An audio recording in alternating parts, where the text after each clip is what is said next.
I am so honored to have the wonderful and talented Phil Cook in the studio talking about his new single. Hi, Phil. How you doing? Aaron, I'm great. How are you, sir? It's spring. Easter's around the corner and grand. Hey, That's right. you have New growth, new music. although my beard's coming off, it's too warm.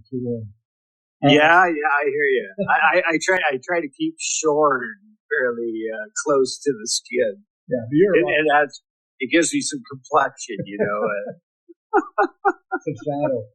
Hey, you have a brand new single out. It's almost like a monthly thing. This is fantastic. You and Peter Gabriel. Yeah, well, I'm not up to Beatle speed yet. I think they've produced that. I think if you average it out, it was like 2 a month. They were very, very prolific. Well, you are too, and I think it's amazing, and it's all good. I love the new single, Debbie Dooms, which, by the way, has I think it has a slight retro 50s, 60s feel to it, to me. Right. Yeah. And a lot of our stuff does. There's a bit of an influence there from glam rock and a lot of the 60s artists, tried to ride the glam machine a little bit, and so there is a bit of that. There's some backup vocals, fairly thick vocals, sort of a stompy kind of rhythm to it. So there's that sort of echo through there, and then it's a garage rock kind of burner that takes a look at our contemporary sort of addiction or fetish for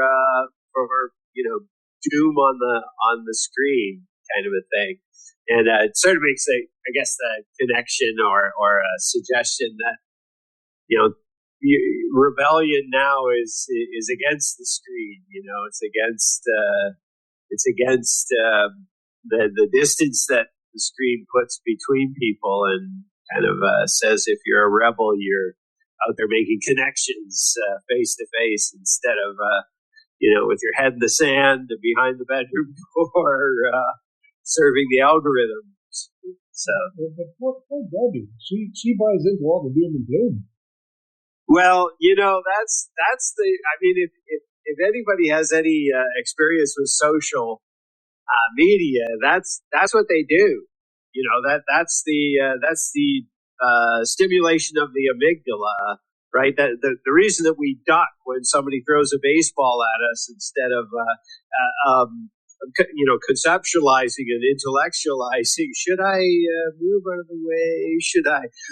I mean, no. You flinch and duck, and that's what Facebook and all these other things do. They just parlay a bunch of fear-based information in front of you, whether you like it or not. You can be all peace and love on your feed, but eventually they'll spoon feed you things that stimulate the amygdala. There's no real magic to it psychology-wise. And the reason that they do that for reaction is to keep you online longer so you look at the advertising. It's a very simple model, but very, very manipulative.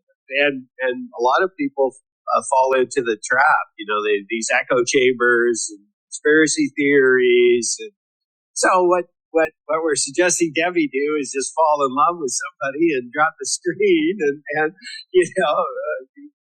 find out what it's like to be human without all the doom and gloom. Yeah, maybe Debbie would do well to go to one of your shows. Maybe just dance the night away, and that would be grand.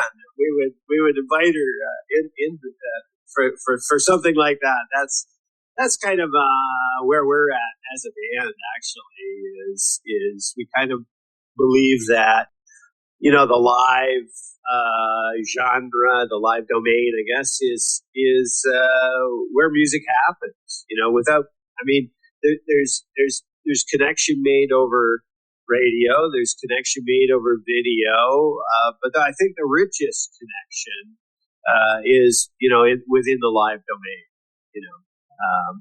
And this is why I think This is why I personally believe that AI music is doomed to fail because I know young people who want to go see their favorite music. They hear it on the radio. They want to go see the artist live. You can't go see a computer. I guess you can, but be awfully boring, wouldn't it? Well, I think so. People have suggested, holograms and things like that. And I suppose that's a way to sort of be in touch with people who are passed away or something like that. Frank Zappa had a little show produced by his family that was hologram based. It's the only way you can see him. But humans are social creatures. We wouldn't have made it this far. We are not the fastest, arguably not the smartest, definitely not the strongest. So the reason we survived throughout the jungle was through group, through connection, through social structures. Otherwise, we would have been eaten by saber-toothed tigers quite a long time ago, and that would have been the end of it. So, the social connection, and then not to mention the pure biology of reproduction, et cetera, it has to be done pretty much in an intimate, sort of domain. Goes on and on from there. And music was one of those first communications, arguably before other languages that we share. It occurs between the artist and the listener. That at least that's where we believe that music happens. So you're making a connection if somebody throws, the radio on in the car, like we're talking now. But the richness of the connection, I think, is most profound within the live domain.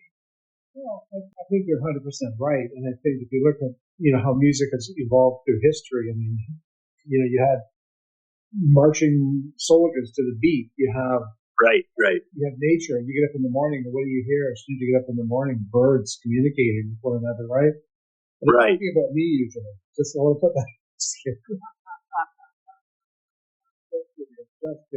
Hey, listen, I love the new single, and Thank you. And I'm looking forward to seeing you this summer. Hey, you're listening to CFRU 93.3 FM and or CFRU.ca everywhere. This is the Aaron Badgley hosted show. Here today, you're about to hear our new single, Phil Cook and the Fall Dogs doing Debbie Doom Stroller.